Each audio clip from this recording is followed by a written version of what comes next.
أعوذ بالله من الشيطان الرجيم بسم الله الرحمن الرحيم رب اشرح لي صدري ويسر لي أمري واحلل عقدة من لساني يفقهوا قولي۔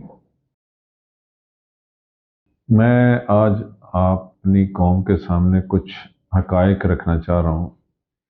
میں آج تک اتنا کھل کے نہیں بولا جتنا میں آج بولوں گا۔ میں ہمیشہ یہ چاہتا تھا کہ یہ لوگ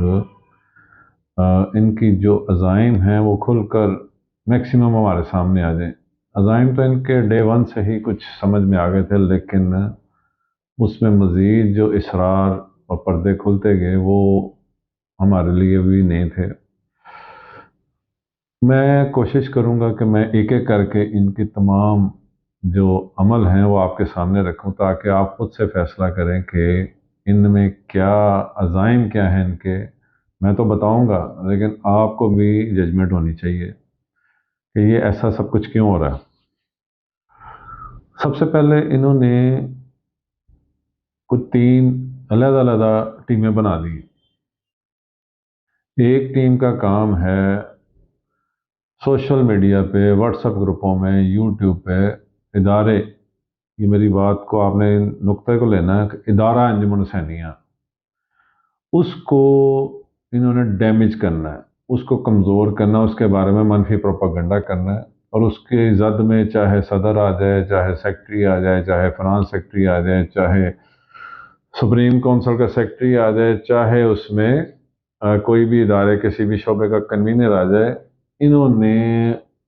الٹیمیٹلی ادارے کو ڈیمیج کرنا ہے، ادارے کو ہٹ کرنا ہے۔ یہ ان کا بنیادی ہدف۔ اب آپ اس کی جب میں آگے تفصیل بیان کروں گا تو آپ کو چیزیں سمجھ آنی شروع ہو جائیں گی۔ دوسری ٹیم انہوں نے بنائی جنہوں نے عدالتوں میں کیسز کرنے شروع کر دیے۔ عدالتوں میں کیسز میں کیا پرے کرتے ہیں، کیا ڈیمانڈ کرتے ہیں، کیا استدعا کرتے ہیں، عدالت کو کیا بتاتے ہیں، جب وہ باتیں میں آپ کے آگے بتاؤں گا تو وہ بھی چیزیں آپ کو سمجھنے میں بڑی آسانی ہو جائے گی کہ بھئی اگر مسئلہ کسی شخصیت سے تھا، شخصیت سے ہے، تو ادارے کے بارے میں یہ بات، یہ استدعا کرنی عدالت کو جا کے، یہ گمراہ کرنا، یہ جھوٹ بولنا، اس کی کیا وجہ ہوگی، یہ آپ کو فوراً سمجھ آ جائے گی۔ تیسری انہوں نے ٹیم بنا دی جو الیکشن کمپین کرے، اور الیکشن کمپین میں بھی انہوں نے جو حرکتیں کی، جو باتیں کی، وہ آپ سب کے سامنے عیاں ہیں۔ ڈے ون سے جب یہ شروع ہوئے تو سب سے پہلے انہوں نے جو سٹنٹ استعمال کیا وہ کیا کہ جی خدا نخواستہ فیصلوں میں کوئی غیر شرعی عمل کیے گئے۔ جیسے انہوں نے ایک شوشہ چھوڑا ہوا تھا کہ غیر شرعی طلاق کروا دی۔ دوسرا شوشہ ان کا تھا کہ طلاق کو خلا میں بدل دیا۔ اگر آپ اپنی میموری کو ریکال کریں تو یہ 1.5 سال پہلے ان 2 ٹاپکس پہ شروع ہوئے کہ جی یہاں پہ فیصلے غلط ہوتے ہیں اور یہاں پہ غیر شرعی فیصلے ہوتے ہیں۔ تیسرا ان کا شوشہ تھا کہ آئین کی پاسداری نہیں ہو رہی، آئین سے خلاف کچھ کام کر رہے ہیں۔ چوتھا شوشہ ان کا آیا اس کے بعد کہ جی حساب، اس کا حساب نہیں دے رہے۔ اب یہ بنیادی 4 شوشے ان کے سٹارٹ میں آئے تھے۔ اس کے بعد پھر خدا نخواستہ وادی فردوس میں بننے والے پل کے بارے میں جناب محترم کی ویڈیو آئی، وہ بھی آپ سب نے دیکھی ہوگی، جس میں وہ بڑی ڈھٹائی سے یہ کہتے تھے کہ جی یہ یوں ہے اور یوں ہے، یوں ہے، اور جب ان کو بلایا گیا کہ آ کے جناب اس کی تھوڑی وضاحت کریں، یہ جو آپ الزام لگا رہے ہیں ذرا اس کو ثابت بھی کر دیں، اور جس کے جواب میں انہوں نے آنے سے انکار کر دیا اور نہیں آئے۔ جیسے میں نے آپ کو بتا دیا کہ کر کیوں رہے ہیں، یہ ہے انجمن حسینیہ ادارے کے بارے میں لوگوں کے اندر منفی پروپیگنڈا کرنا، لوگوں کو اس سے بدظن کرنا۔ کس سے بدظن کرنا؟ جو آپ کا اپنا ادارہ ہے، اپنی قوم کا ادارہ ہے۔ کون لوگ اس کو لے کے چل رہے ہیں اور کیا کرتے ہیں، یہ آپ سب کو بخوبی اندازہ ہے۔ ہر قبیلے سے ایک صدر الیکٹ ہوتا ہے جو الیکشن کے ذریعے آتا ہے، اور آپ سب نے پچھلے سال جولائی میں 6 الیکشن ہوئے، اور 6 الیکشن سے 6 صدر منتخب ہوئے، 5 صدر بلا مقابلہ ہو گئے۔ اب یہ 11 صدر بن گئے۔ 11 صدر جو ہیں یہ آگے مرکز کو، پھر مرکزی الیکشن ہوتے ہیں، مرکز کا صدر آتا ہے، پھر یہ 11 قبیلے اپنے اپنے نمائندے مرکز میں بھیجتے ہیں۔ بات کلیئر ہو گئی کہ یہ جو مرکز میں نمائندے بھیجے جاتے ہیں وہ قبیلے کے صدر کی اتھارٹی ہوتی ہے، قبیلے کے صدر کا انتخاب ہوتا ہے یا ان کی کیبنٹ کا انتخاب ہوتا ہے، یعنی ون مین شو وہاں بھی نہیں ہے، وہ وہاں بیٹھ کے ڈیسائیڈ کرتے ہیں کہ کتنے ممبر، کون سا ممبر جائے گا اور مرکز میں جو جا کے خدمات دے گا۔ اس ماڈل پہ انجمن سنیہ کام کرتی ہے۔ اس سے اگلے مرحلے میں آتے ہیں۔ اب وہ ممبر جب انجمن سنیہ میں مرکز میں آ جاتے ہیں تو پھر وہ آگے ایک فارم فل کرتے ہیں۔ ان کی ڈیمانڈ ہوتی ہے ممبران کی کہ میں قومی مرکز کی کنوینرشپ لینا چاہتا ہوں، میں وادی فردوس کی کنوینرشپ، میں کے ایم سکول کی، میں ریبر سکول کی، میں مصالحتی کمیٹی، میں مردم شماری، میں فلاں، میں فلاں۔ وہ جتنے شعبہ جات انجمن سنی کے بنے ہوئے ہیں ان سب کی وہ خود سے خواہش اور ڈیمانڈ کرتے ہیں کہ یہ مجھے شعبہ دے دیا جائے تو میں اس میں خدمت کرنے کا شوق رکھتا ہوں۔ کلیئر ہو گیا؟ اس کے بعد آ جاتے ہیں وہ اپنی مرضی کی کمیٹی، اپنے ہم خیال جن لوگوں کے ساتھ مل کے انہوں نے کام کرنا ہوتا ہے ان کی کمیٹی بن جاتی ہے۔ جتنے شعبہ جات ہوں گے ان سب کی کمیٹیاں بنیں گی، جو کنوینئر کی اپنی صوابدید ہے اس کی صوابدید اختیار پہ کمیٹی بنتی ہے۔ اب انہی 31 ممبران جو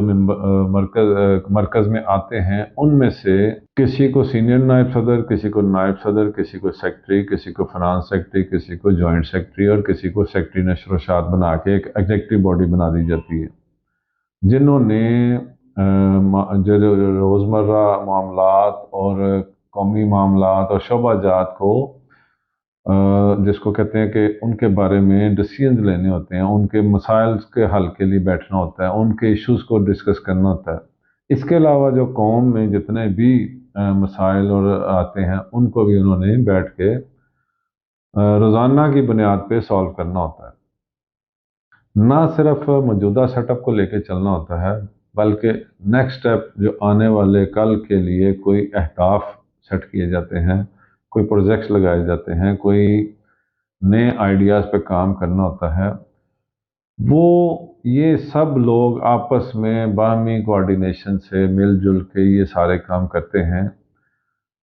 کہیں بھی کسی بھی جگہ پہ ون مین شو نہیں ہے، کہیں بھی کوئی صاحب، نہ میں، نہ کوئی، ہم سب ایک دوسرے سے لنکڈ ہیں، منسلک ہیں اور ایک دوسرے کی معاونت، مشاورت اور رائے کے ساتھ یہ فیصلے کیے جاتے ہیں۔ اس کے بعد اگلا مرحلہ آ جاتا ہے کہ جو بھی آپ نے نیا کوئی آئیڈیا، نیا پروجیکٹ، نیا کوئی منصوبہ کیا جاتا ہے وہ پہلے ڈسکشن میں آتا ہے، درجنوں ڈسکشنوں کے بعد اگر وہ قابل عمل ہو اور اس کو پذیرائی ملے تو اسے مجلس عاملہ میں پیش کیا جاتا ہے، جہاں سے وہ اگر مجلس عاملہ کی اکثریتی رائے سے یا متفقہ رائے سے اگر وہ منصوبہ یا آئیڈیا یا پروجیکٹ جو ہے نا وہ اپروول ہو جائے، اس کی اجازت مل جائے ہاؤس سے، تو پھر اس کو عمل کی طرف لے جایا جاتا ہے کہ اب اس کو ایگزیکیوٹ کیسے کرنا ہے، اس پہ عمل درآمد کیسے کرنا ہے۔ اب ان سارے کاموں کے لیے فنڈز بھی چاہیے اور وہ فنڈز آپ لوگ دیتے ہیں، قوم دیتی ہے۔ اب وہ فنڈز کے لیے پھر ایک علیحدہ سے پلان کیا جاتا ہے کہ اس کو کیسے کیا جائے، اس کی ہوم ورک کیا جاتا ہے، اس کی چونکہ قوم کو بتانا پڑتا ہے کہ آپ یہ پروجیکٹ کیوں کرنا چاہ رہے ہیں، اس کے کیا فوائد ہوں گے اور اس کے کیا ثمرات ہوں گے اور کن کن لوگوں کو اس کی افادیت ملے گی۔ تو جب تک آپ لوگ کنونس نہیں ہوتے، آپ لوگ آمادہ نہیں ہوتے، آپ لوگ ڈونیٹ نہیں کرتے، جب آپ ڈونیٹ کرتے ہیں تو پھر اس پروجیکٹ کی عمل کے اوپر ورکنگ شروع ہو جاتی ہے۔ ہر چیز کا ایک پروسیجر ہے، کہیں بھی کوئی لکونہ نہیں ہے۔ یہ جتنی منفی پروپیگنڈا یا جھوٹ اور بہتان بازی کر رہے ہیں، یہ صرف آپ لوگوں کو گمراہ کرنے کے لیے، آپ لوگوں کے ذہنوں میں شک کا بیج بونے کے لیے یہ کر رہے ہیں۔ اور یہ جو ان کے ساتھ ان کے جو کچھ دوست میں سمجھوں گا کہ ورگلائے گئے ہیں، جو ان کے ساتھ چلتے ہیں اور وہ بھی یہ سمجھتے ہیں کہ خدا نخواستہ یہاں پہ کوئی غیر شرعی فیصلے یا غیر آئینی کام یا کوئی خدا نخواستہ کوئی کرپشن کا معاملہ، تو میں بڑے آپ سب کو مخاطب کر کے کہہ رہا ہوں، میں اللہ کو حاضر ناظر جان کے کہہ رہا ہوں کہ یہ سب جھوٹ اور بہتان اور اس کے پیچھے ایک سازش ہے۔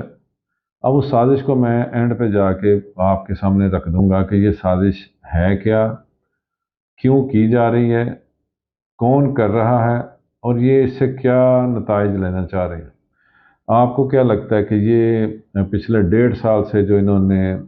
تماشا لگایا ہوا ہے قوم کے اندر،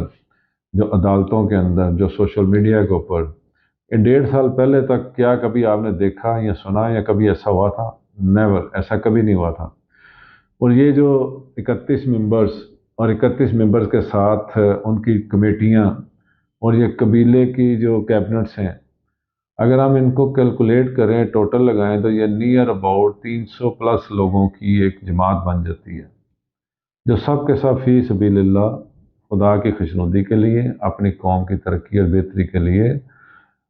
محنت کرتے ہیں، اپنا ٹائم، اپنی فیملی کا ٹائم، اپنے کاروبار کا ٹائم، اپنی آنے والی نسلوں کے لیے وہ خرچ کرتے ہیں۔ اس کے بدلے میں انہیں اللہ سے اجر کی توقع ہوتی ہے اور اللہ سے اجر کی امید رکھتے ہیں۔ میں بار بار اس چیز کو باور کروانا چاہ رہا ہوں کہ کہیں بھی کسی بھی جگہ پہ ون مین شو نہیں ہے، کہیں بھی کوئی سنگل پرسن اتھارٹی نہیں ہے، ہر بندہ ایک دوسرے کے ساتھ لنک ہے، اور اس سے مثال کے طور پہ قومی مرکز کے ساتھ والا ایک پروجیکٹ بن رہا ہے، اس میں جو بھی اس کا جو کنوینر ہیڈ ہے وہ اس کو یعنی سب سے پہلے انہوں نے کوئی جو بھی وہاں پہ ضرورت پڑے گی، جو بھی اخراجات کی ضرورت پڑے گی، وہ اس کو خود سے کنفرم کر کے تو ایک ووچر بنے گا جس پہ وہ سائن کریں گے اور آن کریں گے کہ ہاں جی یہ جو اخراجات ہونے جا رہے ہیں یہ میرے علم میں ہیں اور یہ میں خود کر رہا ہوں۔ جب وہ آن کرتے ہیں اس کے بعد اس ووچر کے بیان پہ ایک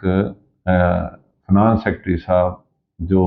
بااختیار ہوتے ہیں وہ اس کے اوپر ایک چیک بناتے ہیں۔ ووچر پہ سگنیچر ہونے کے بعد ایک